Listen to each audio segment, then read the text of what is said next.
Hey guys, I hear a big truck coming. I should get moving. So I met my producer friend this morning. I helped him with some video shots using my drone.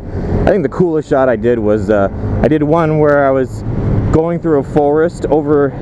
There's a bunch of little kids and they're picking tea leaves, or they're pretending to, anyways, because I don't think they don't normally do that, or there wasn't time to go harvest them.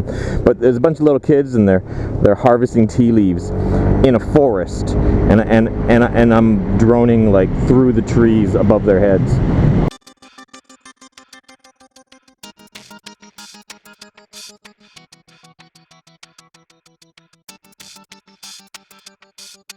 And it's, yeah, maybe I can edit it in. Oh, that's hard to say. Edit it in.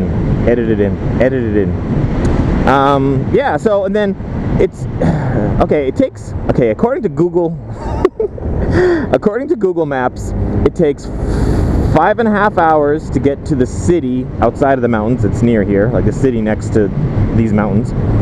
And that's where I stayed last night. And then it takes 2 hours to get up here to my destination up in these mountains.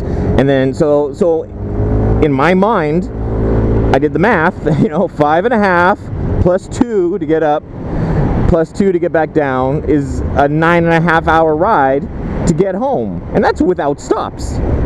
That's insane. But as I said yesterday, Google predicted 5.5 hours for me to get to the city.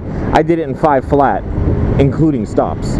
So that was, but I think that's mainly because Google looks at traffic along the way as if I was a car, and me being a scooter, traffic has no effect on me. Anytime there's traffic jams or traffic, I just filter, so it doesn't affect me much.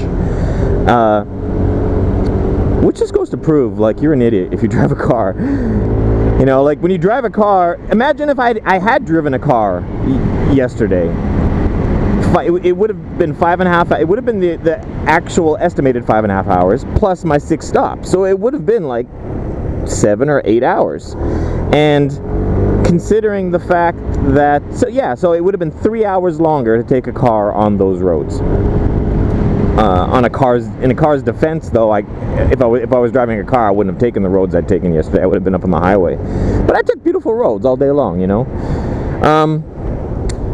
But yeah, I've said it before in another video. Like, I have a friend of mine. He's rich, like rich. He has like Porsches. He has Lamborghinis. He collects vehicles. Okay, so he has at least 2 or 3 supercars, and then he has a couple of luxury cars like Mercedes, and then he has like a dozen high-end motorcycles, and then he's got like 1 or 2 scooters. Maybe 3 or maybe more. A couple of scooters. And then, do you know what he uses every single day? His scooters. Because they're the quickest possible vehicle in the city. In the city, I'll ride this scooter and I'll put you on whatever you want. Like any motorcycle on the planet. And in the city, I will beat you. Because I can fit through smaller spots. I can filter easier. I can filter through thinner gaps. Heck, I can go up on the sidewalk. It's a scooter, It's as long as there's traffic, the scooter will win. Yeah. I guess there are exceptions to that, like guys that ride those dual sport and dirt bikes and whatnot. Okay. I need to.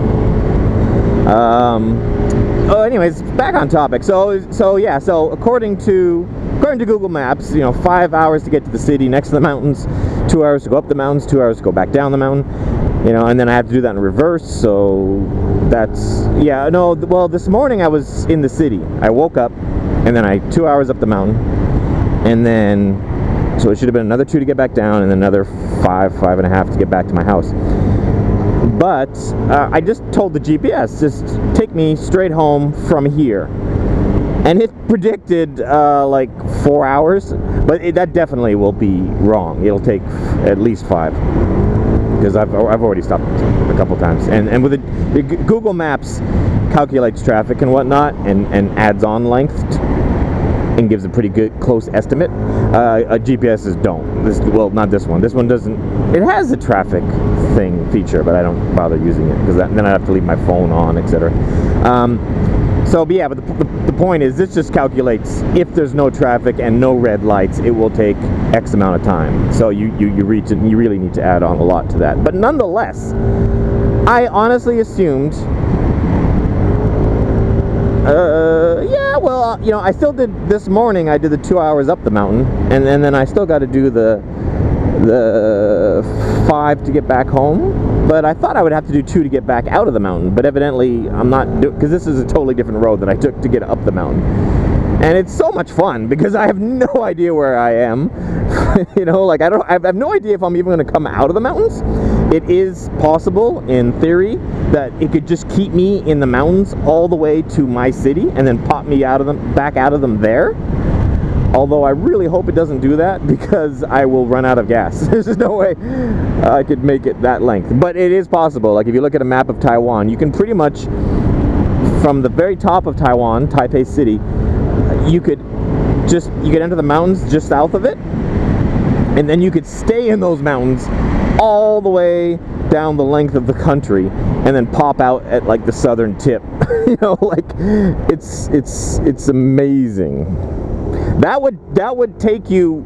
Whew, you'd be doing mountain roads like this for, I don't know, 30 hours straight. Like, you know, with breaks and whatnot, it would take you days and days. But yeah, so this is a bit of an adventure from Idaho.